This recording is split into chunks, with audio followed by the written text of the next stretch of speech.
Menteri Pertahanan Syafri Syamsuddin mengatakan Tentara Nasional Indonesia Angkatan Darat akan ditugaskan untuk menjaga seluruh kilang minyak BUMN milik PT Pertamina mulai Desember 2025. Syafri saat jumpa pers usai rapat kerja secara tertutup dengan Panglima TNI Jenderal Agus Subianto dan Komisi 1 DPR RI pada Senin 24 November 2025, menjelaskan kilang minyak termasuk terminal Pertamina adalah bagian tidak terpisahkan dari gelar kekuatan negara. Menurutnya, kilang minyak milik BUMN merupakan industri strategis yang mempunyai pengaruh sangat besar terhadap kedaulatan negara. Olehnya, Syafri menilai sektor pertahanan harus memperkuat TNI, baik matra darat, laut maupun udara.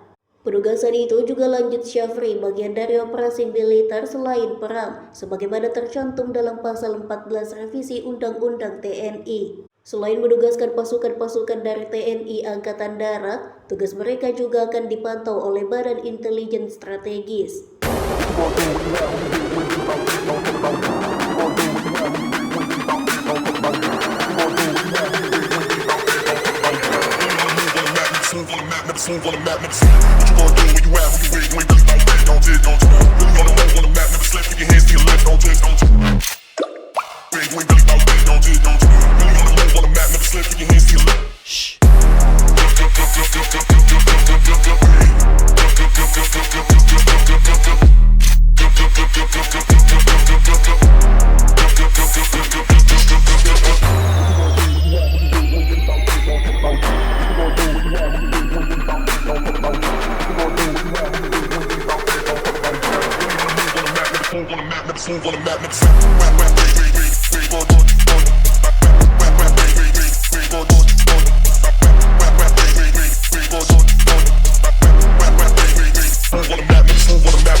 Download Tribun X sekarang, menghadirkan lokal menjadi Indonesia.